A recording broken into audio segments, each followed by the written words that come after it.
Greetings from New York City, specifically Hudson Yards, a Bloombergian neoliberal ode to corporate art. We are in the shed here for the New York premiere of Andre Heller's Luna Luna.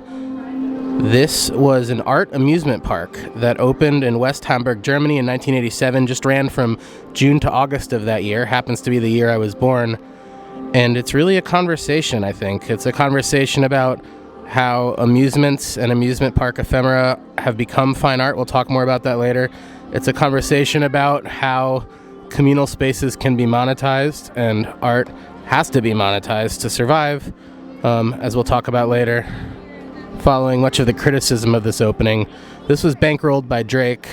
We listened to the new Kendrick Lamar on the way down. We love art, we love amusement parks and ephemera, and we love merch, so we'll see what we can find. Let's hop in and take a look. You are watching Peak Merch.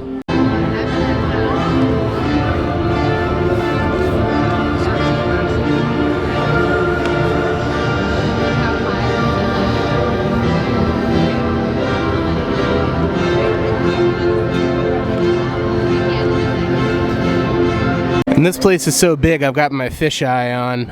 The big lines are going to be for things like Lichtenstein's mirror maze here, and the walk-in installations. There's a Dali pavilion.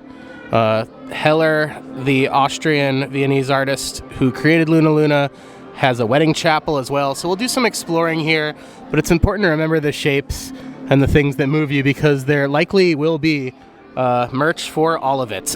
Look at this, Keith Haring's Carousel. Incredible. Yeah, we'll keep moving. I love the original soundtrack too. We'll have to figure out who these artists were, but we're waiting to get into Lichtenstein's mirror maze here. So, yeah, we'll jump in soon. Fisheye style. And you know what? I'm glad I brought the fisheye, because some of this stuff is really large scale and well lit, and even with a wide, I can't capture it all. So here we are. A lot of Haring murals preserved here. You saw the carousel. Try to get a shot of it running somewhere as well too. But yeah, just really beautiful. Peak Merch Travel Companion mentioned how smart it is that this is inside as well, because it simulates the nighttime vibes of a carnival, and it's good for the preservation of this work, which, let's face it, probably didn't exist on the front end if it opened for 3 months in the 80s. So apparently this cost like 8 or 9 figures to restore. And yeah, it shows. They did a great job. So, all right, we're about to go into Lichtenstein's mirror maze here, and when we get in there, let's talk just a little bit about the nature of ephemera. Hey, this way? Yep, here's the entrance right here. Okay. Keep your hand in front of your camera so you don't hit your camera. And okay. If you ever need any help, you can kind of look at the ground and see where the walls are. Great, thank you. So yeah, as we walk through this maze, you know, it's maybe worth talking a tiny bit about how this crop of artists we're seeing, Lichtenstein, Haring, Basquiat, Scharf, Dali even, as an older head, had their work turned into, you know, capitalist artifice and creative ephemera for the rich. You know, the big Times criticism of this piece this show when it opened in LA was that it was a great show, but it wasn't available, it wasn't accessible to the people who needed to see it.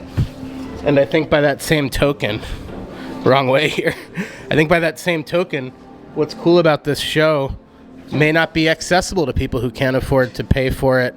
And again, we are in this beacon to Bloombergian neoliberalism. Hello. So yeah, happy to be here, but just some things to think about as we escape the mirror maze together. I'll tell you something else. The Peak Merch Travel Companion's being shy today, but when we came out, she said, and also they're like, who are we going to get to do a mirror maze? We need a mirror maze. Who should do a mirror maze? Lichtenstein? You? Okay, let's go.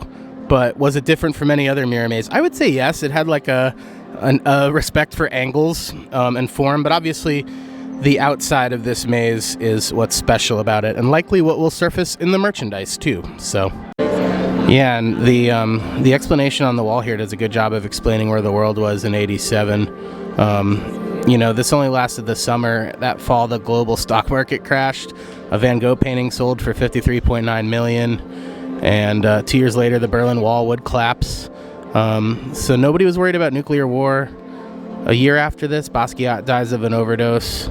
3 years after this, Haring dies of AIDS-related causes.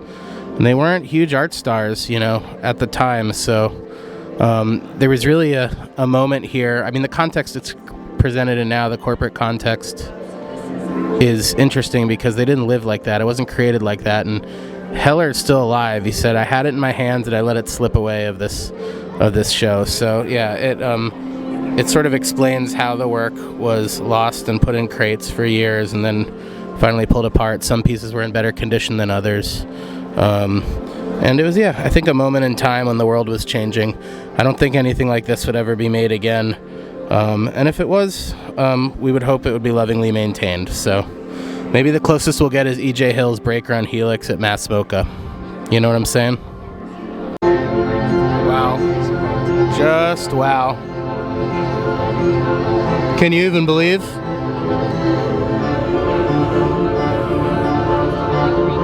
And you can see Scharf's handiwork painted there on the top as well. Beautiful. And even more immaculate archways awaited us as we went into the main space where we're overwhelmed. There's Basquiat's Carousel over there. This is a Scharf wave swing. Mind-blowing. So much beautiful stuff to look at. Another Scharf sculpture over here. And right now, we're waiting in line for the Dali mirror maze, so we'll do that next, and we'll explore everything else after. I promise there's merch coming too. Bear with me, this is going somewhere. Alright guys, we had both feet on the sticky pad, and now here we are. Why wasn't Dali asked to make more carnival attractions, is the real question. I want to know. Pretty incredible. I'm just happy to be here, y'all. Extremely disorienting, she said. Woo! Fisheye was a good choice. No,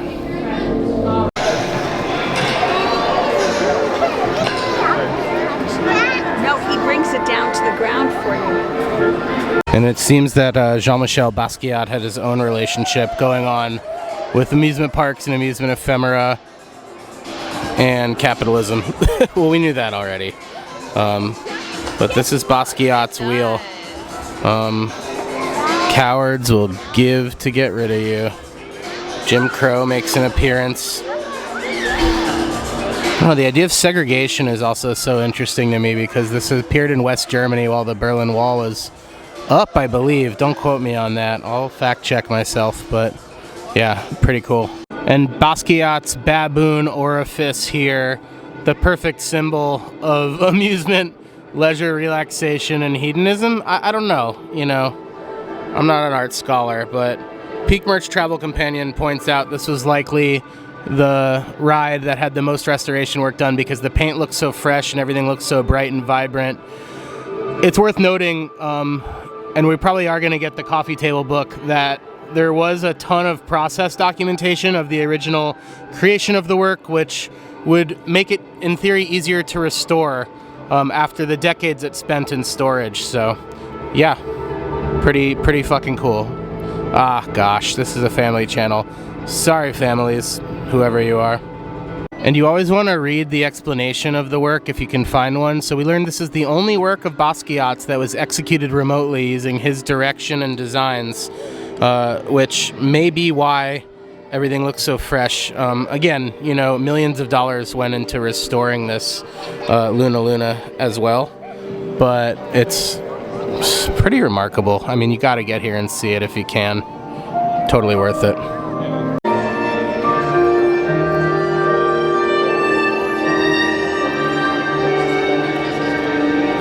And this is Heller's wedding chapel. I wonder if the Peak Merch Travel Companion will marry me. Should I ask her? Maybe. Dear God, the Scharf clowns are out. I don't know if we're ready for this, guys. I don't know if the world's ready for this. Oh my god, it talks too. Jesus. It's turning at last. It's turning. So gorgeous. Meaningful centerpiece of the exhibition. Haring was advocating for AIDS research, obviously, you know, part of the queer community himself. There he is. And even though he's been, you know, and his estate's licensed his work to so many corporate contexts, there's always been an element of New York counterculture, cool and edge to Haring, so grateful to have him centered in this exhibition. And yeah, you know, it's not only Haring who has a pretty cool carousel here. This is Eric Brouwer's carousel, another Viennese artist who co-founded the School of Fantastic Realism, and it shows. I'm gonna just call this the Leonard Cohen treatment, the sacred and the profane, the whimsical and the grotesque. It's all here in these carousel seats. And, you know, do they look comfortable to sit in? Not particularly, but are they beautiful to look at and lovingly treated here? Most definitely. I mean, I just gotta walk you all the way around so you can see for yourself. Again, art as spectacle, amusement as communion, art as communal, and then you put it in a place and charge $60 to see it. Don't let people ride it. It's not great, but I'm glad this is here. I'm glad I have the chance to see it. And again, as the Peak Merch Travel Companion points out, this is now what artists have to do to make a name for themselves. I think in the 80s, a lot of folks were aware of the double-edged sword of having to submit to a corporate context. It's a theme that runs through the majority of Basquiat's work, and it's why he's remained so provocative and relevant throughout the years. Well, that and branding and licensing from his estate, but hey, you get what I'm saying. What's that you said about this mural to me before while we were in line? You can't spell fart without what? Art? Yeah. That's right. And you got to appreciate crap chancellery here, and it's 2 columns. These were columns for a facade here, constructed by Daniel Spalieri, and stylized after Adolf Hitler's Reich Chancellery and Albert Speer's designs for that chancellery. So this was, at the time, an architectural symbol of Nazi grandeur and power, rightfully repurposed with poop as the beacon. Here we are. You got to imagine in West Germany in '87 this served a dual purpose, right? Doesn't stink now, though. That's all that matters. There's something cool about seeing these little prizes that were intended as giveaways for Carnival games kind of preserved and archived in eternity under plexiglass or glass here. You know what I'm saying? I mean, these wouldn't have stood the test of time if they weren't kept as such, so yeah, pretty neat. Look at all of this vintage merchandise. You got vintage merchandise, you got dead stock of the vintage merchandise. In the gift shop, you got new merchandise. Where? Is this all a merchandise play? It's hard to tell. The paper carousel is really cute though, so yeah, maybe we should hop in the gift shop and take a look and see what we can find. Let's go. Okay, so what are we looking at here? Sorry. So these items over here are the vintage t-shirts, the archival t-shirts that were in the '87 show. When they were found in the crates, I believe they were in the cardboard boxes, so they didn't get the much protection or love from it. But over there, we have actual dead stock, original shirts and sweaters from Okay. the '87 show. Great. So destroyed, maybe too much love. Yes. And then we have the dead stock, and these are art pieces. I think if you're spending like $350 on a shirt, maybe you don't want Got to. that right on the ball. That's actually what it is. I always do my research on prices. Yeah, maybe you don't want to go around and like wear it to the Yankees game or something. I actually have I know a customer Lichtenstein. that attended the '87 show when she was a little girl. Oh, and wow. She got the Haring shirt. Yeah. And now she's gonna resell it because she didn't know that it was a one-time show. Incredible. So I told her, I was like, yeah, it's back. You know, like. Thank you. Yeah, of course. And yeah, this is the dead stock from the '87 show. You can tell they made sweatshirts pretty different back then, in really good condition too. So there's the Lichtenstein mirror maze. I think this is the Basquiat one. No, it looks like Haring actually. Here's the Basquiat. Yeah, we'll keep looking. And this newer Haring Luna Luna shirt's pretty great. It's got his sort of classic scrawl there, and it says a poetic extravaganza. I think that's pretty fitting. An untold tale for the ages, indeed. Untold until a few years ago. Thanks, Drake. He did something good for the culture. Proud of you. And these are all archival posters as well. So the largest size of this Luna mod, it goes for 1,245, and then the smallest size. So how big is the small? How small okay. is the small? How big is the smallest? So the smallest is, it says 33. And if you got a shitload to drop, these archival Luna Luna posters are all pretty friggin' gorgeous. I have to say so myself, right? Wow, stunning. Ugh, so cool. And if this plush looks familiar, it's because it is the baboon anus orifice from Basquiat's Ferris wheel. It's also posable. Look at that. The tail bends. You better believe this is coming home to the Peak Merch Museum. I'm only human, guys. It's a lot, but it's a collector's piece, so. I want to show you something else cool. They actually have a toy replica of the carousel here for sale. I believe there's no physical copies in the store. You can get it from the MoMA Design store, but it's a small space. They're actually out of a lot of stuff they have on the website and on the MoMA Design website. But there's little like junky men too who fit in there. I think they went in the cracks down here, the fellow was telling me. But yeah, that's probably gonna have to make it to the Peak Merch Museum at some point too, right? I mean, I'm only human. And just a few of the pins here. We have Basquiat's Moon. We have Lichtenstein's Perfect Imperfect Maze. We've got Haring's original Luna Luna logo from the 87 merch. That's probably gonna have to come home with me. Yeah, a bunch more pins too. Tons of pins. They're all about 15 bucks. I think the Lichtenstein Moon is 2 pieces, so that's 20. So there you go, some prices for you. Alright, so this is for the Lichtenstein mirror maze, and it's a ball maze. I think it's like 80 bucks. But it's pretty cool. Functional toy merch. I wonder how many kids are buying this versus their parents saying it's for them, and then it's just gonna kind of wind up being something their parents play with. No shame either way, but... And it's rare to find reasonably priced merch at an art exhibition, especially at a private institution, but here it is. The Luna Luna Moon inflatable. I think it's only 8 bucks. There's also a crocheted version of the moon sleeping over here for like 30 something. So, yeah. Pretty cool, huh? Pretty cool. And there's a ton more shirts here for Lichtenstein and Haring and sort of German opening.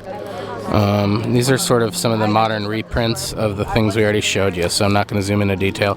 They also have one Luna Luna hat. There's a lot more on the website that say, you know, Hamburg, Germany, 1987. That's the merch I was looking for. Again, 1987 being the year I was born. That's dated merch with a personal resonance. So, I don't know. We're missing the hats here. We're missing the Basquiat Ferris wheel toy for purchase, at least. So, I don't know. They just ran out of stuff, they said. And a lot of this is stock from the LA show.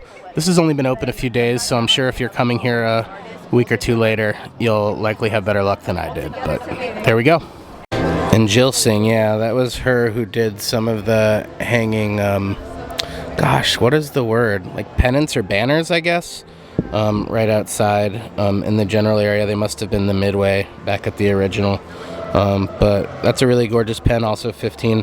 The Lichtenstein Perfect Imperfect exists in puzzle tile game format for 30 bucks too. I'm seeing all these prices, so I don't mind sharing them with you. The Basquiat Ferris wheel tray is pretty cool. I don't know why it's shaped like that. Maybe it's like a piece of, yeah, it's a piece of the Ferris wheel, like shape-wise, so I don't know. I wouldn't want to put like ash in this or deface it at all. That's the issue. And yeah, I'm seeing now it was modeled after one of the panels of his Ferris wheel, so It's awesome. I think it's an art piece, and as such, would not feel comfortable defacing it with my resin. So I don't know. And a young woman who works here keeps saying "artists for everyone" and having conversations about the work. I've heard her engaging more with dialogue and context than anybody else here, especially on the patron side. So it's refreshing to see. We profile merch on this channel, and it's a comment on late capitalism, and we like it. But again, the souvenir only reminds you of the time you bought the thing. Do you know what I'm saying? It's about the memories. It's about the experiences. I do think this show does a good job at recreating experiences, even though you can't ride. So I do recommend you come, but keep class in perspective, keep community in perspective, and most importantly, have fun.